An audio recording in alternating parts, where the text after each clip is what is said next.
Professor Anil Gupta, ये after shocks महसूस हो रहे हैं, ये क्या है? मतलब प्रिजम्पशन है, ये मान के चलते हैं आफ्टर शॉक्स, और उसमें भी ज़्यादा तबाही हो सकती है क्या? देखिए, आफ्टर शॉक आने की संभावना हमेशा रहती है, कभी नहीं आए तो वो अलग बात है। क्योंकि ये उस तरह की बात है कि जो अर्थक्वेक है वो रिलीज ऑफ एनर्जी है, it is a venting out of energy which is trapped inside the geological system. अब वो एनर्जी एक झटके में कितनी निकली, इसके बाद और जो एनर्जी वहां पे ट्रैप्ड है तो वो धीरे धीरे निकलने की कोशिश करती है। बेसिकली ये है, it is a venting out of pressure, it's a pressure release system. जैसे कुकर की सीटी बजती है तो एक बजी, फिर उसके बाद छोटी छोटी और भी बज सकती है। तो ये उस तरह की, इसलिए जब भी अर्थक्वेक आता है तो ये मान के चलना चाहिए कि उसके बाद भी अर्थक्वेक आ सकता है। अब वो कई बार बहुत थोड़े समय के बाद भी रिपीट हो जाता है, कई बार वो लंबे समय के बाद रिपीट होता है, बट अक्सर वो थोड़े समय में इस तरह के झटके रिपीट होते हैं।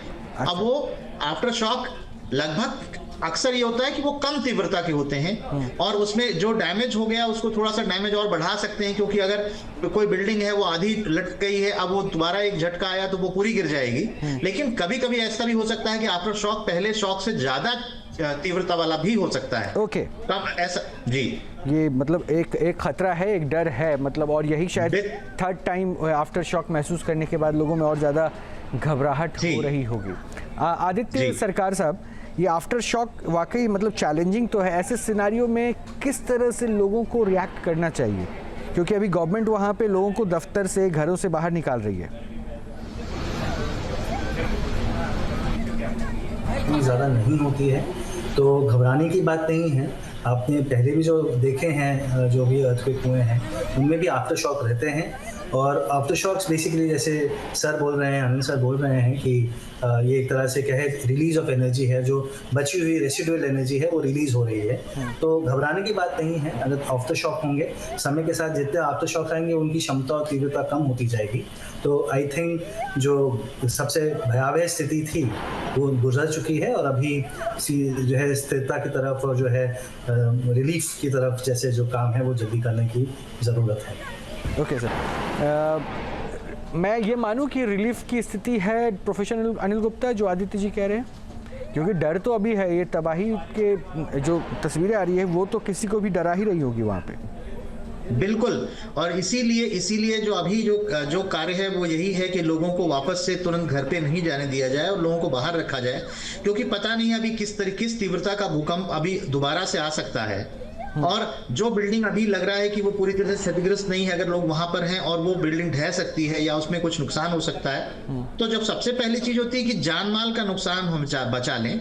और कोई जो क्रिटिकल इंफ्रास्ट्रक्चर है हमारे, जैसे कि हॉस्पिटल्स हैं या कोई जो न्यूक्लियर पावर सिस्टम्स होते हैं हमारे, या ये इन चीजों को क्षति कम से कम पहुंचे या ना पहुंचे, क्योंकि इनसे मल्टीपल जो डैमेज है वो हो सकता है, इससे और अधिक नुकसान हो सकता है। तो जो प्राथमिकता होती है वो ये होती है। और इसके बाद फिर जो दबे हुए लोग हैं, फंसे हुए लोग हैं, और अगर किसी की डेथ हुई है उसमें, तो जो डेड बॉडीज हैं तो उनका एक प्लान होता है कि पहले जो जीवित हैं उनको निकालिए, इंजर्ड हैं उनको निकालिए, और उनको ट्रीटमेंट के इंजरी का भी डिफरेंट ग्रेड्स हैं, वो देख करके उनको फर्स्ट एड किसको देना है, किसको हॉस्पिटलाइज करना है, किसको क्रिटिकल केयर में लेके जाना है, और जो डेड बॉडीज हैं उनका क्या करना है, तो उनका भी पहचान होना, और ये पता करना कि क्या वो पूरी तरीके से मृत हैं या उनमें अभी वो जीवन है उसके अंदर। तो ये बहुत बड़ा काम होता है, लेकिन इसके लिए इतनी अच्छी प्रशिक्षण आपदा प्रबंधन की होती है, उतना ही सही काम होता है। तो अब ये इमरजेंसी रिस्पॉन्स की स्टेज है बेसिकली, और साथ साथ ये भी देखने की कि आगे कोई झटका नहीं आए, या आए तो हम कैसे उससे सुरक्षित रहें। अच्छा, इनिशियल क्या मैसेज थ्रू होता होगा? क्योंकि देखिए इतने बड़े झटके हैं, जो घर में हैं उनको कहा जा रहा है घर से निकालिए, जो दफ्तर में हैं उनको कहा जा रहा है दफ्तर से निकालिए, और कई बिल्डिंग्स होंगी ना, तो उन सबको आप ऑब्जर्व कैसे करेंगे? मतलब कैसे अभी यहाँ पे किस टाइप की चैलेंजेस सामने आएंगे?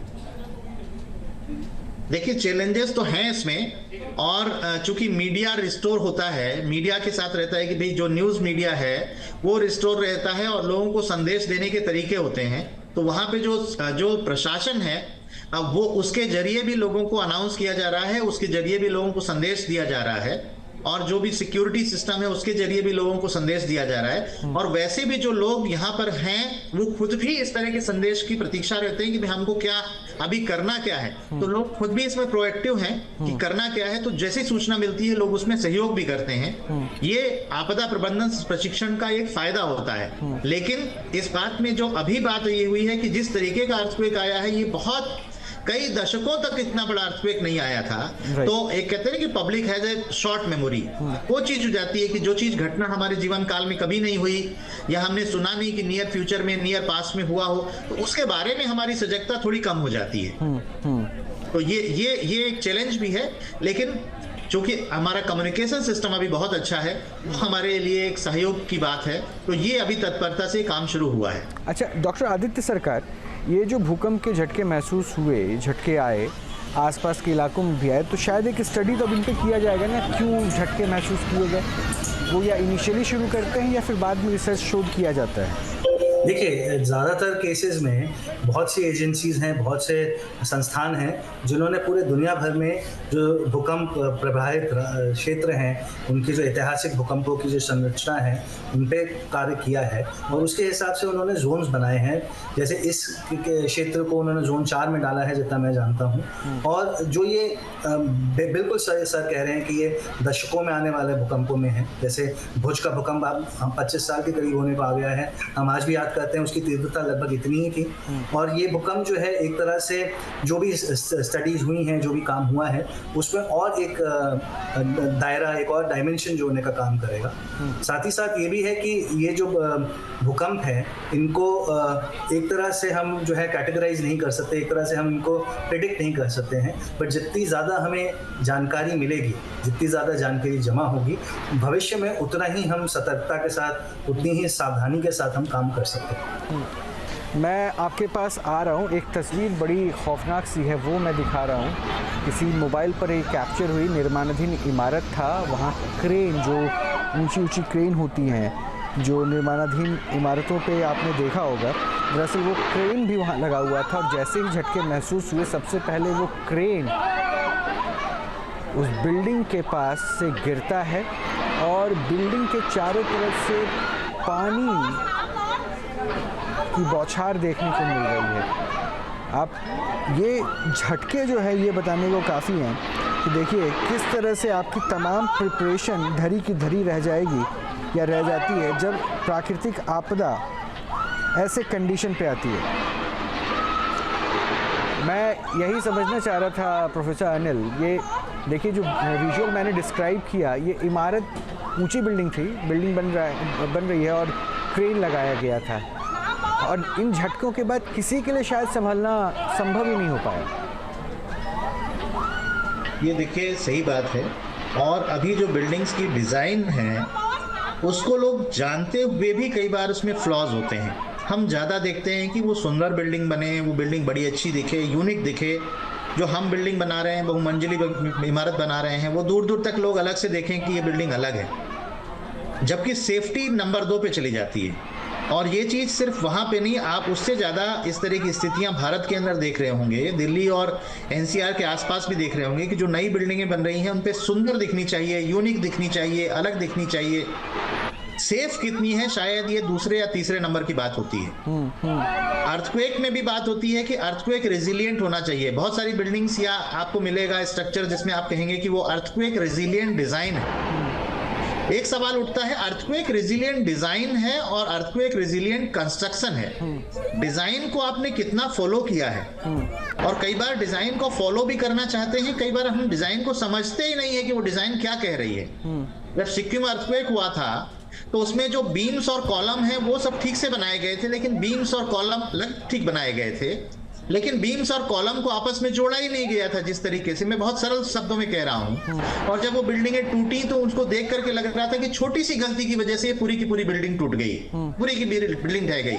तो इन बातों को भी समझना कि कितना सही प्रशिक्षण हमारे इंजीनियर्स का और जो मैसन है उनका हुआ है अर्थक्वेक रेजिलिएंट बिल्डिंग के लिए, क्योंकि जो ओनर है या जो कॉन्ट्रैक्टर है वो शायद टेक्निकली उतना क्वालिफाइड नहीं हो, तो उसका भी प्रशिक्षण, और जो इंजीनियर्स हैं, आर्किटेक्ट्स की छोटी सी छोटी बातों को कई बार हम शॉर्टकट में इग्नोर कर देते हैं और इसकी वजह से इस तरह की चीज़ें होती हैं। फिर बिल्डिंग के रूफ टॉप पे इस तरह से लोड क्रिएट करना, स्विमिंग पूल बनाना, और जो जैसे आप अपने क्रेन वाली बात अभी बताया, बहुत सारी बिल्डिंग्स के ऊपर क्रेन का कितना वेट खुद का है, और ये सब चीज़ों को देखने की ज़रूरत है कि क्या एडिशनल सपोर्ट सिस्टम की ज़रूरत है ताकि वो भूकंप अवरोधी हो सके।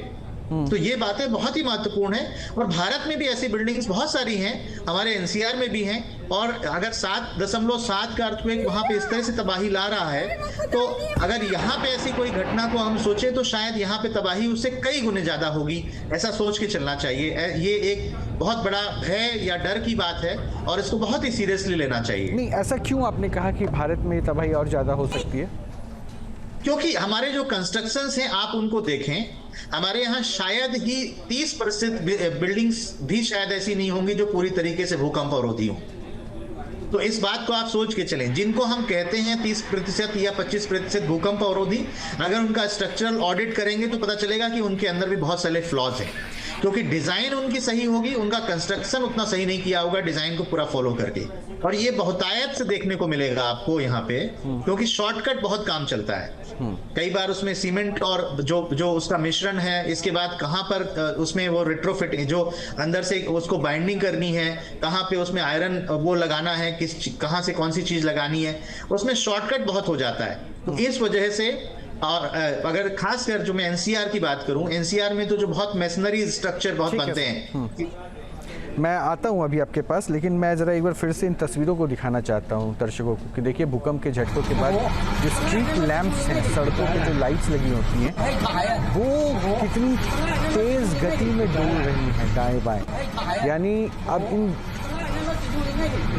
जो रफ्तार आपको दिख रही है इनके स्ट्रीट लैंप्स के हिलने की, उससे आप आकलन कर सकते हैं कि भूकंप के झटके कितने ज़्यादा महसूस किए गए थे और कितना विनाशकारी ये झटका था।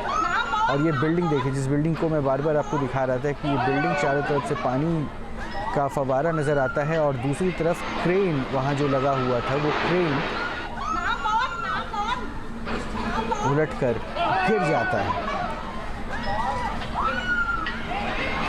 क्रेन जमींदोज़ हो जाता है। और ये मंज़र जो कैप्चर किए जा रहे थे, इस मंज़र पे जो लोग वीडियो बना रहे थे, ये देखिए एक निर्माणाधीन इमारत दिख रही है कि इस बिल्डिंग का कंस्ट्रक्शन चल रहा था। आसपास में आपको मजदूर नज़र आ रहे होंगे, जो मजदूर इस बिल्डिंग में काम कर रहे थे, और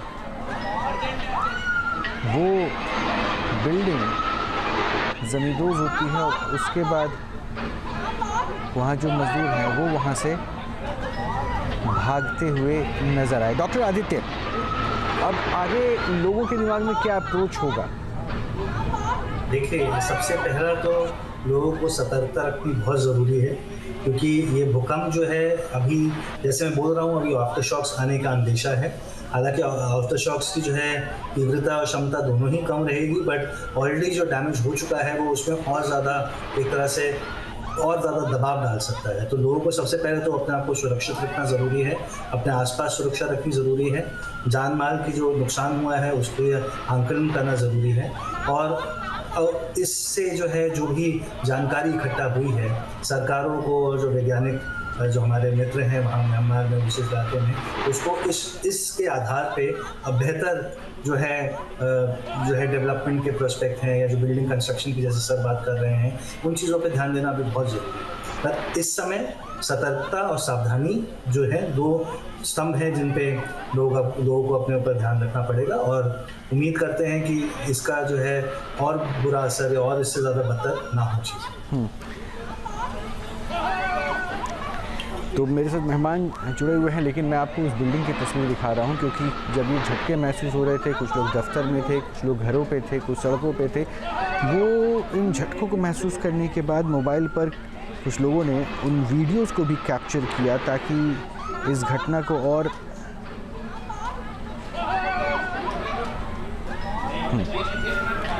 और इन तस्वीरों में वो तबाही साफ नज़र आ रही है। इन न्यूज नेशन अब व्हाट्सएप पर खबरों के ताजा अपडेट के लिए न्यूज नेशन के इस QR कोड को स्कैन करें।